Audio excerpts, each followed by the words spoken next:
Can you define what venting is? Yeah, so venting is essentially just decompression. And so usually that just means opening that part of the tube to gravity. You just allow things to decompress on their own.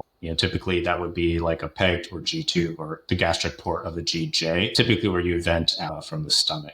It's pretty uncommon to apply like suction to those. I suppose you technically could, but usually we leave them to gravity. The other thing I advocate for with regards to decompression is if you're decompressing using a temporary tube like a Salem sump, to try to, as much as possible, use low intermittent suction. Sometimes people will put suction on continuous or suction like really high suction.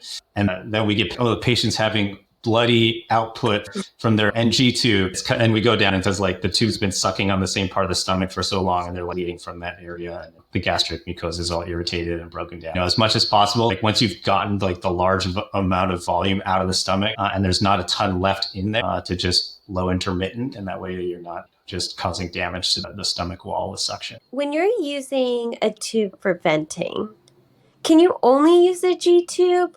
Because I always hear that, but I'm not sure if it's just that IR usually just places it in my facility. Yeah, so in regards to durable access, anything that has access to the stomach can be used to vent. So a PEG tube, a G tube, a GJ tube, they can all vent through the gastric port. The main difference being that with temporary enteral access, only the Salem sump or other types of comparable tubes can be used for decompression, whereas Domhoff's and endoscopically placed tubes cannot.